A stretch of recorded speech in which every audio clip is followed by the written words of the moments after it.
ocasião, extrair o ensino da palavra de Deus que se encontra no texto que foi lido.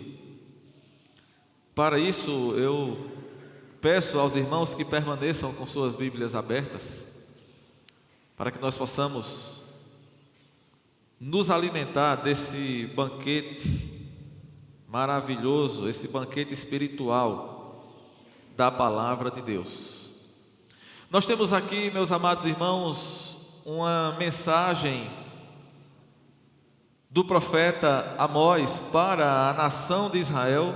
Chegando a esse capítulo 3, nós já passamos toda aquela fase preparatória de Amós, preparando o entendimento do povo para receber a mensagem. Nós vimos que Amós começa falando do juízo de Deus sobre as nações vizinhas, as nações pagãs e também para o povo de Judá, o reino de Judá. Depois Deus fala através do seu profeta diretamente para a nação de Israel, o reino do norte. Nesses 3 capítulos, o capítulo 3, capítulo 4 e o capítulo 5, nós podemos observar que eles iniciam com uma palavra de ordem. Todos eles começam dizendo: ouvi. Capítulo 3 ele diz: ouvi a palavra que o Senhor fala contra vós. Capítulo 4 ele diz: ouvi esta palavra. E no capítulo 5 ele diz também: ouvi esta palavra. É algo sério, é algo importante e é uma mensagem severa que Deus tem para transmitir ao seu povo. Esse texto nos mostra, amados irmãos, a responsabilidade que nós temos como povo de Deus. Portanto, nosso tema é esse: a responsabilidade do povo de Deus. Esse texto nos mostra que o Senhor escolheu Israel para ser o seu povo. E isto é grande privilégio. É um privilégio imenso ser escolhido por Deus para ser o povo de propriedade exclusiva de Deus. Mas ao mesmo tempo, meus amados, isso traz uma grande responsabilidade. Observe que o Senhor fala que é exatamente por esse motivo que Ele está punindo o seu povo. Porque aquele povo era um povo escolhido, um povo separado, o povo que Deus preparou para andar nos seus caminhos, mas aquele povo passou a desobedecer. O coral acabou de cantar: o mau caminho foi eu que escolhi, e Deus não me perturbou. E é desse jeito. O mau caminho que o homem trilha, é ele que escolhe.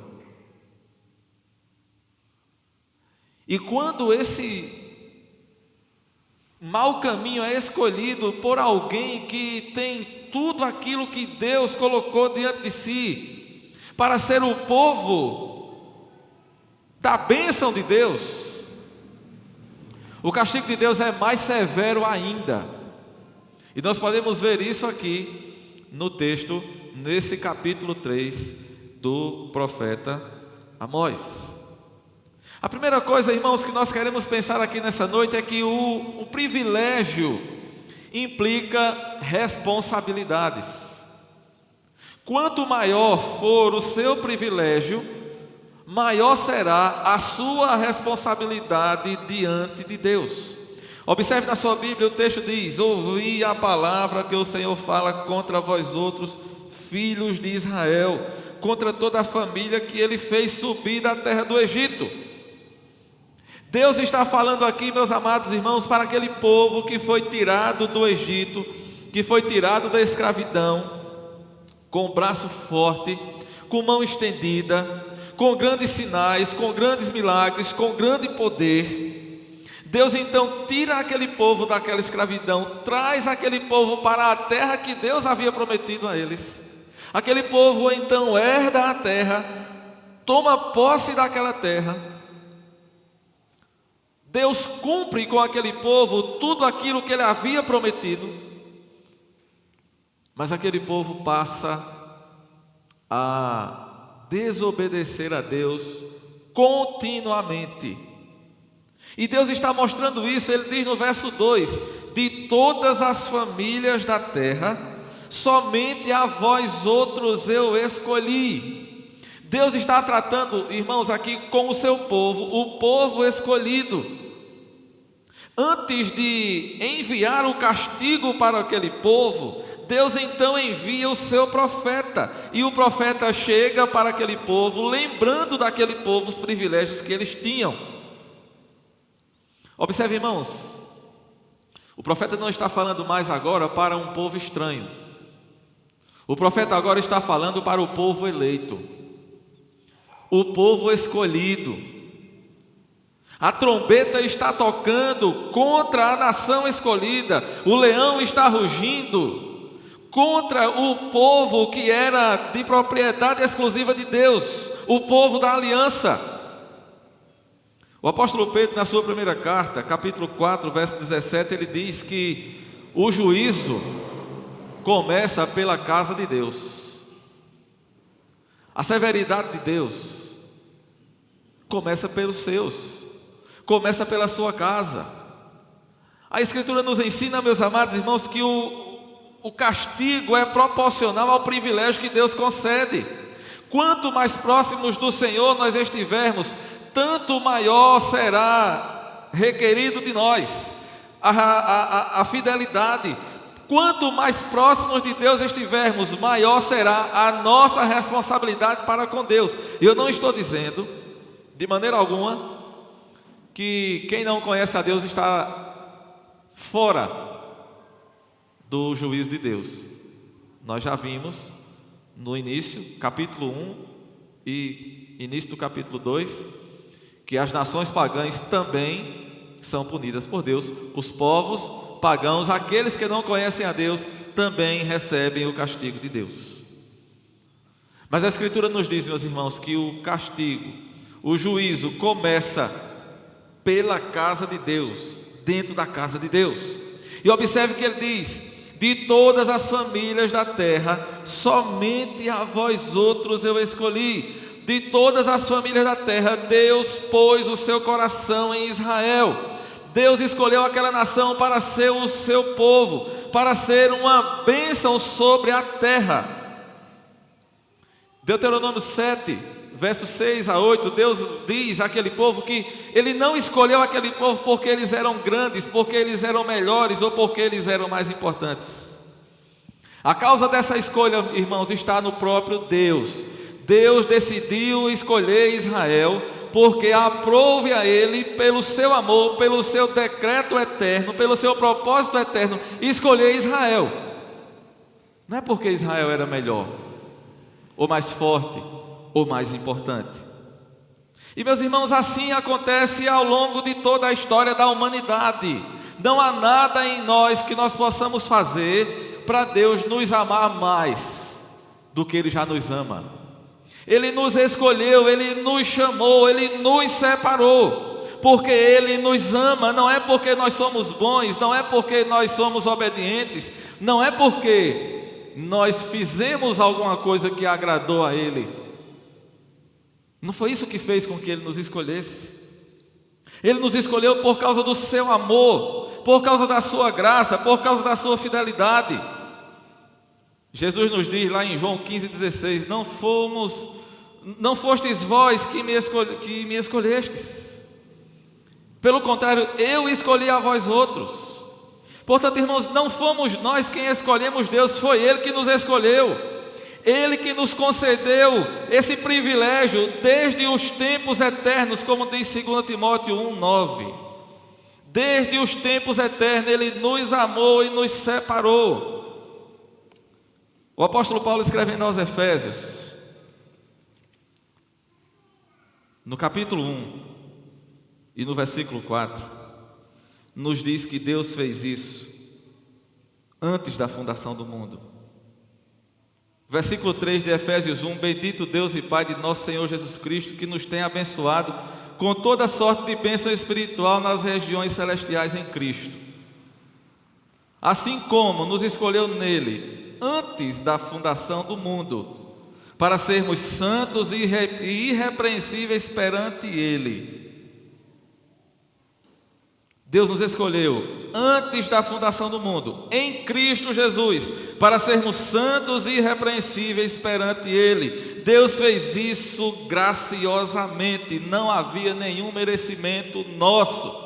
O apóstolo Paulo, no versículo, na sequência do texto de Efésios, diz: e em amor nos predestinou para Ele, para a adoção de filhos, por meio de Jesus Cristo, segundo o beneplácito da sua vontade. Deus não nos escolheu, meus amados, por causa da nossa fé. Não foi porque nós tínhamos fé nele que Ele nos escolheu. Deus nos escolheu para a fé. Atos 13, verso 48. Os gentios, ouvindo isto, regozijavam-se e glorificavam a palavra do Senhor, e creram todos os que haviam sido destinados para a vida eterna. Todos aqueles que Deus havia separado, todos aqueles que Deus havia escolhido, assim como Ele fez com Israel, e Ele fez também conosco. Deus não nos escolheu por causa das boas obras, mas Ele nos escolheu para a prática de boas obras. Efésios 2, 8 a 10 nos diz que Ele nos escolheu para as boas obras. Ele nos escolheu para sermos santos. Ele nos escolheu para a obediência. 1 Pedro 1, verso 2, ele diz: eleitos segundo a presciência de Deus Pai, em santificação do Espírito, para a obediência e a aspersão do sangue de Jesus Cristo. Veja, Deus nos escolheu para obedecermos a Ele. Ele não nos escolheu porque nós éramos obedientes, porque nós não éramos. Mas observe, meus irmãos, quantas responsabilidades o povo de Deus tem. Ele nos chamou, Ele nos separou e Ele nos escolheu para a fé, para a vida eterna, para a salvação, para a obediência, para a santidade. São privilégios, mas ao mesmo tempo, grandes responsabilidades que Deus coloca sobre cada um de nós. Mas observe, meus amados, Deus tem um chamado exclusivo para com o seu povo. De todas as famílias, somente a vós, só a vocês eu chamei, só a vocês eu escolhi. Observe, amados irmãos, o relacionamento íntimo de Deus com Israel é exclusivo. Ou seja, o relacionamento íntimo de Deus com o seu povo é exclusivo. A ideia aqui de escolher também tem um sentido de conhecer, conhecer no sentido bíblico, no sentido de ter intimidade. Somente a vocês eu escolhi para ter intimidade com vocês. Então Deus chama o seu povo, Ele escolhe o seu povo, Ele elege o seu povo para ter intimidade com Ele, para que o seu povo ande junto com Ele. O versículo 3 ele diz isso: andarão dois juntos, se não houver entre eles acordo? Observe, amados irmãos, Deus ele chama o seu povo para uma relação de amor e comunhão. É grande o privilégio do povo de Deus, meus amados irmãos, ter a comunhão com Deus, ter a relação de amor com Deus, proximidade com Deus, ao mesmo tempo que é grande a responsabilidade que esse privilégio traz. Deus nos libertou para sermos o seu povo. Deus libertou Israel lá do Egito. Ele começa dizendo no verso 1: eu tirei vocês do Egito, eu fiz subir a vós outros da terra do Egito. E para que Deus fez isso? Para que Deus tirou o seu povo do Egito? Deus tirou o seu povo do Egito para ter um relacionamento próximo com Ele, íntimo, de amor, de cumplicidade, de comunhão, de proximidade. A linguagem que a Bíblia usa, irmãos, quando diz referência, quando diz respeito à relação entre Deus e o seu povo, é a mesma linguagem que a Bíblia usa e que nós usamos para nos referir à relação de intimidade entre marido e mulher. É de proximidade ao extremo, é de comunhão ao extremo, é de intimidade extrema. Não existe entre todas as relações humanas que você possa imaginar, nem mesmo entre pai e filho ou mãe e filho, não existe uma relação tão íntima quanto a de marido e mulher. É a relação mais íntima que pode existir. Deus usa essa figura para dizer: é assim a minha relação com o meu povo. Irmãos, Deus quer ter relacionamento íntimo conosco. Nós estávamos estudando hoje pela manhã na lição da escola dominical e falávamos da necessidade que temos de ter a nossa comunhão e intimidade com Deus. Não é você achar que enquanto você trabalha você vai pensando em Deus. Pense em Deus, em todo tempo, em todo momento. Você deve pensar em Deus em todo tempo, em todo momento, sim. Mas esse momento de intimidade e de comunhão específica que nós precisamos ter com Deus, ele não é no momento do trabalho, no momento que a gente está viajando, no momento que nós estamos caminhando, ou quando estamos fazendo qualquer uma outra coisa e estamos pensando em Deus e achamos que com isso está tudo bem. Não, irmãos, Deus requer que nós tenhamos momento específico com Ele, de intimidade, de comunhão, de crescimento espiritual e crescimento nessa relação que Deus exige com o seu povo, porque Ele quer ter conosco um relacionamento íntimo. E para isso, meus amados, a gente não pode dividir a atenção com outras coisas, em outras situações. Agora observe, meus amados, Deus diz que não pode dois andarem juntos se não houver acordo entre eles. A concordância com Deus é um requisito, é um pré-requisito para que nós possamos andar com Ele. Deus não entra em acordo com o pecado. Deus não entra em acordo com o pecador que não se arrepende. Por isso, meus amados irmãos, nos diz o profeta Isaías, o nosso pecado, ele faz separação entre nós e Deus. Isaías 59:2. O nosso pecado nos separa de Deus. Não há comunhão entre o pecado e Deus, portanto não pode haver, como diz aqui o profeta, acordo entre Deus e um povo rebelde. A questão aqui é essa. Amós está mostrando que aquele povo estava andando em rebeldia contra Deus. Mas Deus é santo e Deus não aceita, Deus não tolera que o seu povo continue andando em pecado. Deus não tolera que o seu povo não se arrependa dos seus pecados. Portanto, esse povo não pode ter comunhão com Deus. Não há acordo, não há harmonia entre Deus e o pecado. E observe, amados irmãos, o fato de sermos o povo de Deus, o povo eleito de Deus, o povo separado, o povo escolhido, não nos dá licença para pecar. Nós não fomos salvos para continuarmos no pecado. Deus nos salvou do pecado.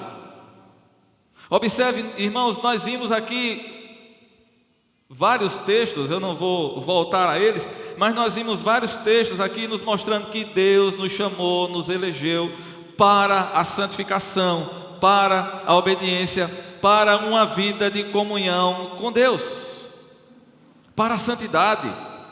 E qual é o problema aqui que Amós está denunciando? Israel estava na contramão da vontade de Deus. Israel achava que pelo fato de eles serem o povo eleito, o povo escolhido de Deus, eles podiam viver de qualquer maneira.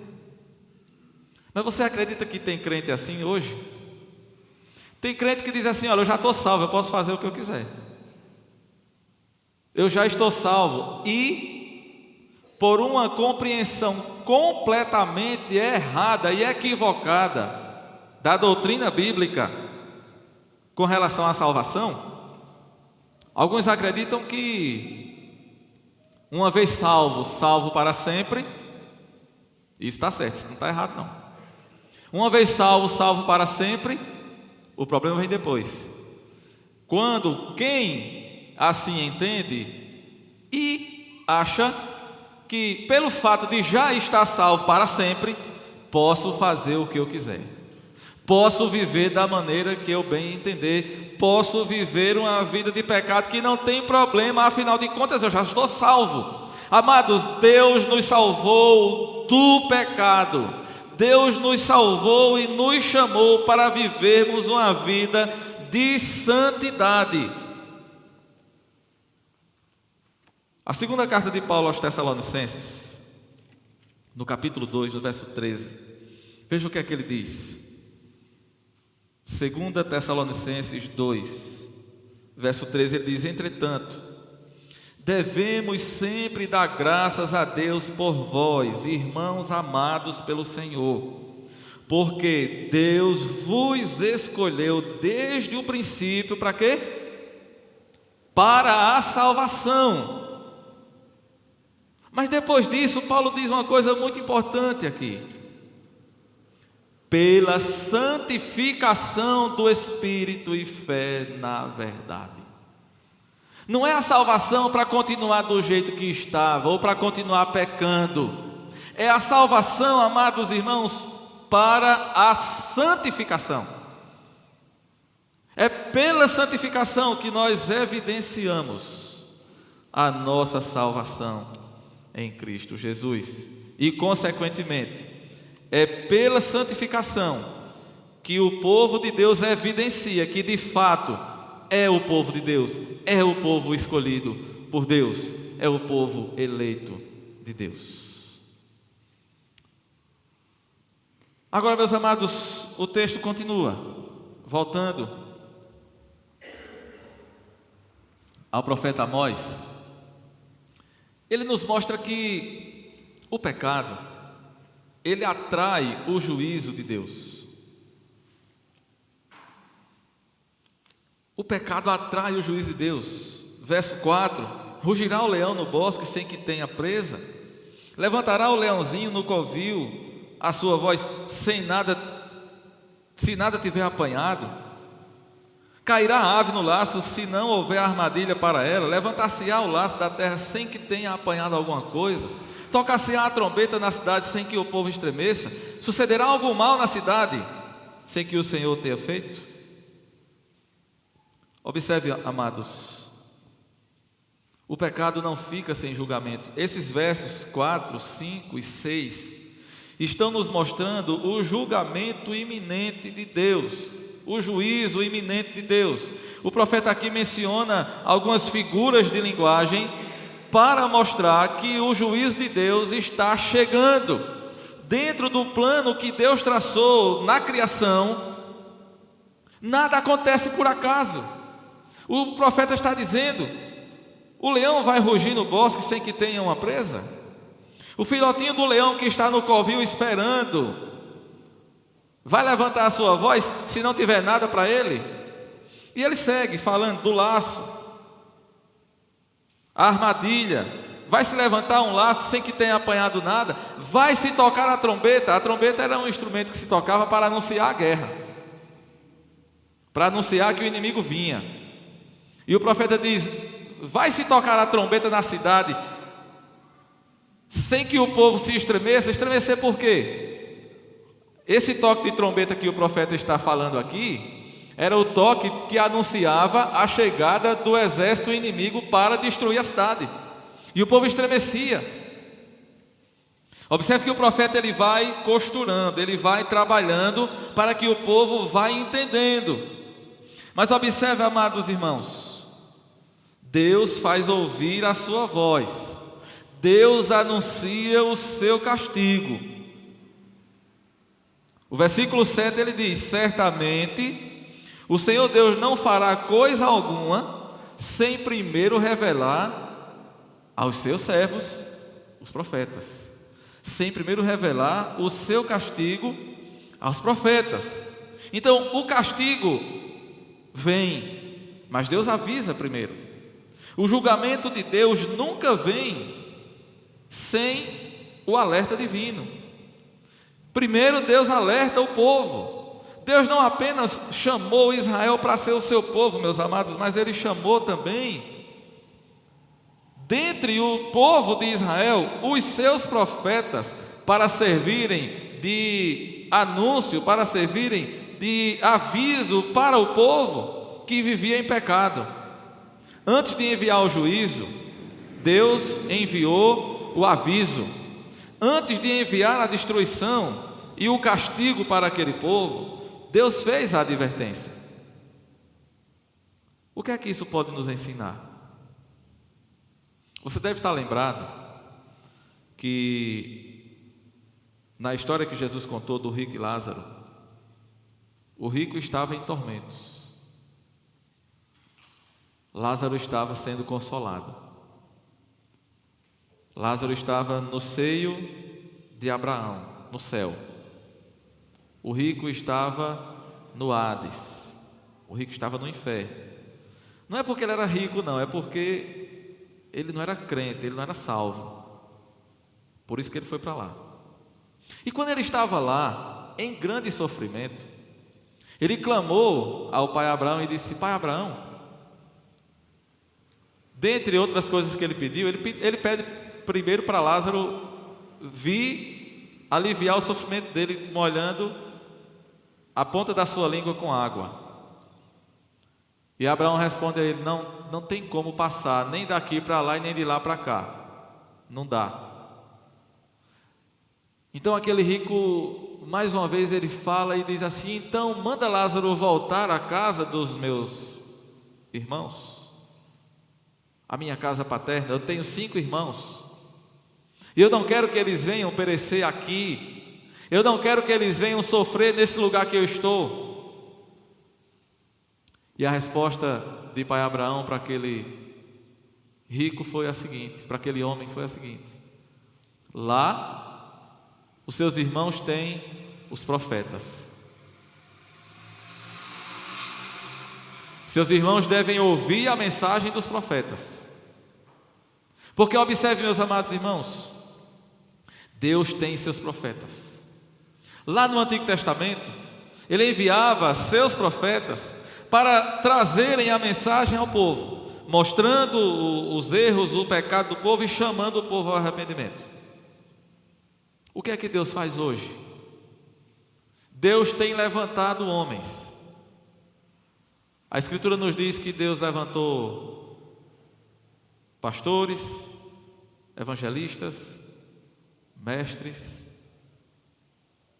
E a gente poderia, dizer pregadores, missionários,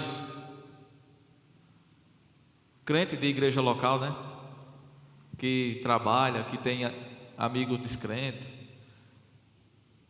gente que tem parente que não é crente. Deus levantou o seu povo para servir como atalaias. O que é um atalaia? Um arauto. O que é um arauto? É aquele que proclama. O pastor não é a única pessoa na igreja que tem que pregar o evangelho. O presbítero não é o único que tem que pregar o evangelho. O diácono não é o único que tem que pregar o evangelho. O missionário não é o único que tem que pregar o evangelho. Todo crente deve pregar o evangelho. Todo crente tem a palavra de Deus para levar e transmitir àqueles que estão se perdendo. Agora, meus amados irmãos, é certo que muitos vão ouvir e não vão aceitar. Não foi isso que aconteceu com Israel? Qual foi o problema de Israel? Nós falamos aqui na semana passada, nós lembramos que Deus mandou o profeta Jonas a Nínive, aquela nação, aquele povo, era um povo extremamente rebelde, mau, violento. Mas o que foi que aconteceu em Nínive? O povo se arrependeu. E o que foi que Deus fez? Suspendeu o castigo. Os textos anteriores que nós vimos, Deus diz o quê? Por 3 transgressões e por 4 não sustarei o castigo. Por que Deus não sustou o castigo de Judá e de Israel? Porque eles não se arrependeram. Não houve arrependimento, não houve conversão, não houve mudança. Por que Deus sustou o castigo contra Nínive depois da pregação de Jonas? Porque eles se arrependeram. Houve arrependimento, houve conversão. Quando Jonas se levantou diante daquela cidade, e o texto nos diz, o texto do profeta Jonas nos diz, que Jonas só dizia uma coisa. Jonas não tinha um sistema teológico avançado. Ele não era nenhum tipo de PhD teológico. Ele não tinha uma mensagem que é aquela que todo mundo, né? Jonas não tinha muitos seguidores. Jonas não era um grande youtuber que tinha milhares e milhares e milhões de seguidores. Jonas saiu pela cidade andando e clamando: Deus vai destruir se vocês não se arrependerem. A mensagem de Jonas era essa: se vocês não se arrependerem, Deus vai destruir todos vocês. O que foi que aconteceu? O povo se arrependeu, a cidade se arrependeu, houve mudança. Agora, amados irmãos, uma coisa que nós precisamos entender é isso: para que haja de fato arrependimento, tem que haver mudança. Não pode haver arrependimento sem que haja mudança. Não pode haver verdadeira conversão sem que haja mudança de vida. É preciso que haja mudança. É preciso que haja arrependimento para que, de fato, haja salvação. Quando Jesus se encontrou com Zaqueu, e Zaqueu disse: eu me arrependo. Eu restituo 4 vezes mais se eu defraudei alguém. Eu vendo meus bens, dou metade aos pobres. Eu vou mudar de vida. A partir de agora eu quero ser um novo homem, eu quero ser diferente. O que foi que Jesus disse? Hoje houve salvação. Mas ao mesmo tempo, Jesus se encontra com um jovem que a gente não sabe o nome dele. A gente só sabe que ele era um jovem rico. Mas Zaqueu também era rico. Eu não tenho nada contra os ricos, não. Zaqueu também era. E Zaqueu foi salvo. Aquele outro jovem, que era rico também, qual foi a atitude dele? Tu sabe os mandamentos? Sei, Senhor. Desde que eu sou menino, desde criança. Ele quase que dizia: eu já nasci sabendo. Eu sei tudo. Jesus disse: então está mais fácil para você. Jesus faz um teste com ele: venda seus bens e dê metade aos pobres, ou distribua com os pobres. Foi isso que Jesus disse. Qual foi a atitude daquele jovem? Ficou triste, porque ele possuía muitos bens. Para aquele jovem não houve mudança, não houve salvação. O que Jesus disse a Zaqueu, Jesus não disse ao jovem rico. A Zaqueu Jesus disse: hoje houve salvação. Esse também é filho de Abraão. Por quê? Porque houve arrependimento. Zaqueu disse: eu quero abandonar meus pecados, eu me arrependo, eu quero mudar, eu quero ter uma vida diferente, uma vida nova. E com o jovem rico, ele ficou triste com a palavra de Jesus e foi embora, porque ele não queria mudar, ele queria continuar do mesmo jeito que estava. E não houve salvação. É preciso que haja mudança, é preciso que haja arrependimento. A mensagem para o povo aqui é essa. Olha, vocês estão em pecado e Deus está dizendo, o castigo vem. E ainda hoje, meus amados irmãos, Deus está clamando, Amós fala para nós. A Escritura fala para nós, do Gênesis ao Apocalipse. Toda a Escritura é a trombeta de Deus para alertar o homem que o dia do juízo vai chegar. É a trombeta de Deus para alertar o homem que se ele não se arrepender, ele vai perecer, ele vai morrer. Ele vai ser destruído, ele vai sofrer eternamente. E aqueles que caminham desapercebidos dessa verdade terão que enfrentar o juízo de Deus. E a Escritura nos diz que horrenda coisa é cair nas mãos do Deus vivo. Mas observe, meus amados, no versículo 9, ele diz assim: fazei ouvir isto nos castelos de Asdode e nos castelos da terra do Egito, e dizei: ajuntai-vos sobre os montes de Samaria e vede que grandes tumultos há nela e que opressões há no meio dela. O pecado da nação de Israel estava sendo visto pelos de fora. O pecado não fica escondido. Os pecados da nação de Israel estavam sendo denunciados até mesmo para as nações pagãs. Estavam sendo testemunhados por elas, pelos povos pagãos, pelos povos que não conheciam a Deus. O pecado não fica escondido. O pecado daquela nação, daquele povo, estava claro. Até os ímpios, até os pagãos estavam vendo os pecados daqueles povos, os pecados da nação de Israel. E Deus chama então os gentios para servirem de testemunha contra Israel. Observe, meus amados, o pecado de Israel era tão grande que chamava a atenção até dos pagãos, até mesmo das nações ímpias. E é lamentável, meus irmãos, quando nós olhamos para o meio do povo de Deus e podemos ver pecados que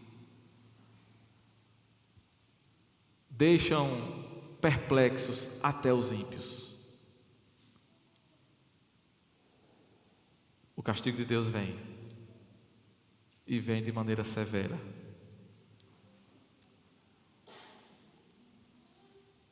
Nós nos lembramos de Paulo, quando ele diz assim, escrevendo aos Coríntios: mas tem pecado acontecendo no meio de vocês que nem entre os ímpios acontece.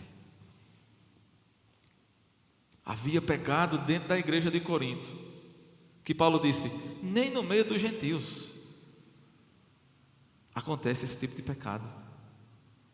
Havia alguém que se deitava com a mulher do próprio pai. E muitas vezes a igreja do Senhor Jesus, aquele povo que se chama pelo nome do Senhor Jesus, aquele povo que se apresenta como povo de Deus, como igreja de Deus, muitas vezes esse povo está blasfemando o nome de Deus por causa dos pecados que está cometendo. O profeta chegou para Davi e disse: olha, por causa do teu pecado, os inimigos do Senhor estão blasfemando o nome do Senhor. Quando Davi adulterou com Betseba, o profeta disse: por causa do teu pecado, os inimigos do Senhor estão blasfemando o nome do Senhor. Irmãos, isso é muito sério. O povo de Deus não pode servir de motivo para que o nome de Deus seja blasfemado. Deus é severo. Deus é severo com o seu nome. Não se engane. Deus é severo quando diz respeito ao seu nome, à sua santidade e à sua glória. Não se brinca com Deus e com as coisas de Deus. Não se usa o nome de crente, não se usa o nome de servo de Deus para depois envergonhar o nome de Deus. Deus não deixa isso barato. Isso não fica sem punição. Ele está dizendo aqui com aquele povo: vocês estão fazendo o meu nome ser blasfemado entre os inimigos, entre os gentios, e o castigo de Deus é severo. O versículo 10 ele diz: porque Israel não sabe fazer o que é reto, diz o Senhor. O que era que Israel estava fazendo? Ele diz: olha, Israel está entesourando nos seus castelos a violência e a devastação. Israel estava acumulando cada vez mais o seu pecado diante de Deus. E a gente termina aqui, lembrando que o pecado, meus amados, não vai ficar sem punição. O pecado nunca ficará sem punição. Os versículos 11 em diante, Deus está mostrando qual é a punição, o que é que vai acontecer com aquele povo. Portanto, assim diz o Senhor Deus: o inimigo cercará a tua terra, derribará a tua fortaleza, e os teus castelos serão saqueados. Por quê? Porque aquele povo estava blasfemando contra o nome de Deus, estava fazendo com que o nome de Deus fosse blasfemado. Não ficará impune quem não escuta a voz de Deus, quem não se curva diante da disciplina do Senhor, vai sofrer a punição de Deus. Observe, meus amados, aquela nação de Israel, ela se desviou e ela foi rebelde a Deus durante toda a sua existência, durante toda a sua história. Eles nunca se arrependeram, e Deus destruiu aquele povo. O versículo 12 é uma amostra do que Deus faz com aqueles que não se arrependem. Veja, ele diz assim, ó: assim diz o Senhor: como o pastor livra da boca do leão as duas pernas ou um pedacinho da orelha, assim serão salvos os filhos de Israel que habitam em Samaria com apenas o canto da cama e parte do leito. O que é que significa isso? O que é que esse texto está dizendo? Nos tempos lá do Antigo Testamento, quando um pastor estava no campo e um leão vinha e atacava uma ovelha daquele rebanho que ele cuidava, porque é bom a gente lembrar, né? O pastor das ovelhas não é o dono do rebanho. Ele cuida das ovelhas que pertencem a outro. Eu nunca vou me esquecer, eu acho que eu já citei isso aqui algumas vezes. Eu nunca vou esquecer o que eu ouvi no dia de minha ordenação, e que eu estava também na mesma ocasião sendo empossado na igreja congregacional do Cabo. E o pastor anterior da igreja, que estava naquele momento passando o cajado, né, para mim, como ele mesmo disse, naquela ocasião, ele disse lá uma coisa que sempre estará guardada na minha memória. Disse: você vai cuidar de ovelhas que não são suas. Você é um pastor, vai cuidar de ovelhas que não lhe pertencem. Um pastor de ovelhas, ele não cuida das ovelhas dele, ele cuida das ovelhas de outra pessoa, mas ele é responsável por aquelas ovelhas. E tem uma coisa, irmãos: o dono é exigente. O dono é exigente. E lá no Antigo Testamento, quando um pastor estava cuidando de um rebanho e um leão vinha, uma fera vinha e devorava uma ovelha, ele tinha que apresentar algum pedaço. Ele tinha que lutar. Você deve lembrar que Davi matou um leão e um urso para proteger as ovelhas do pai. O pastor de ovelhas, ele tinha que lutar, ele tinha que entrar no braço para proteger, e se ele não conseguisse livrar a vida da ovelha, mas ele tinha que conseguir resgatar, nem que fosse um pedaço da orelha, para mostrar ao dono e dizer: olha aqui, ó, o que sobrou da tua ovelha. Se ele não fizesse isso, ele tinha que pagar a ovelha. O dono não ia aceitar. Ele só chegar e dizer assim: olha, veio uma fera e comeu 5 ovelhas do teu rebanho. Não era assim. Ele não podia simplesmente chegar e dizer que a ovelha foi comida por uma fera. Ele tinha que mostrar o que sobrou, o resto. Só que aquela orelha, um pedacinho da pata, né? Como ele diz aqui, a orelha, um pedacinho da orelha ou das duas pernas, um pedacinho da perna, um pedacinho da orelha. Aquilo era só para mostrar ao dono do rebanho que a ovelha tinha sido destruída, despedaçada, mas aquela ovelha já estava morta. Ela não existia mais. Acabou. Deus está dizendo, vai acontecer a mesma coisa com a nação de Israel. Vai sobrar só um pedacinho da orelha. Vai acabar. Vai destruir. Por causa do pecado, como punição para o pecado. E de fato, acabou.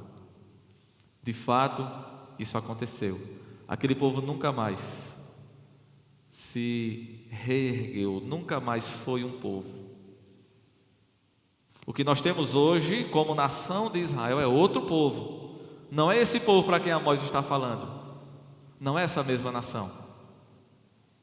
O que nós temos hoje, que conhecemos como Israel, são os descendentes de Judá, do outro reino.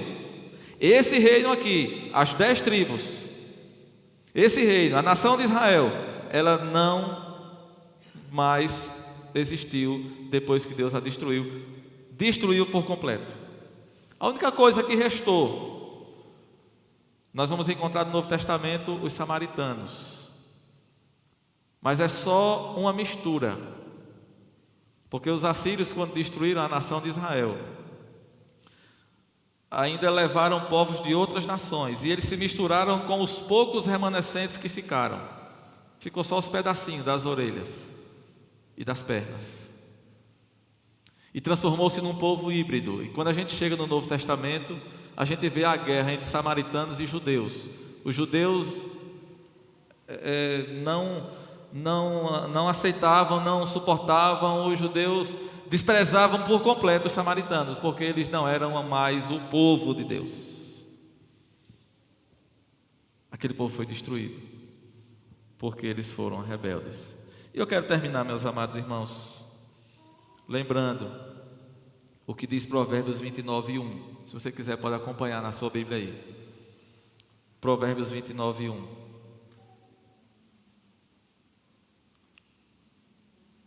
Ele diz assim: o homem que muitas vezes é corrigido e não se humilha, será quebrado repentinamente, sem que haja cura. O que foi que aconteceu com Israel? Israel foi muitas vezes corrigido, alertado, foi confrontado. Deus mandou profetas. Elias pertencia ao rei de Israel, Eliseu, Jonas, Amós, Joel, todos foram profetas desse reino, do reino do norte. E com certeza Deus levantou outros. E aquele povo foi constantemente e continuamente confrontado, corrigido, mas eles nunca se arrependeram. Nunca se humilharam. O que é que Provérbios diz? O homem que muitas vezes é corrigido, que muitas vezes é repreendido e não se humilha, ou seja, não se arrepende, será quebrado repentinamente, sem que haja cura. Isso é muito sério. E eu preciso que você leve a sério isso. Se você já é crente, mas você está sendo repreendido, se você está sendo chamado, orientado por Deus, se humilhe, se quebrante diante de Deus, porque você pode ser quebrado repentinamente sem que haja cura. Se você não é crente ainda e está ouvindo essa mensagem, se quebrante diante de Deus, se arrependa, mude de vida, entregue sua vida a Jesus. Não fique esperando e rejeitando e resistindo, porque você pode ser quebrado repentinamente, sem que haja cura. sem que tenha mais jeito para você. Essa palavra é grave, é séria. Ela foi primeiramente enviada para aquela nação de Israel, e eles não se arrependeram, e o castigo chegou para eles, e eles foram destruídos. Mas essa mensagem, ela perpassa pelos séculos e milênios, e ela chegou até nós aqui, e Deus continua dizendo a mesma coisa, e chamando os pecadores ao arrependimento. E aqueles que rejeitarem terão o mesmo fim da nação de Israel. Serão destruídos, serão quebrados, sem que haja cura. Portanto, meu amado, volte-se para Deus o quanto antes. Volte-se para Deus antes que seja tarde demais. Que Ele nos abençoe. Meus amados irmãos,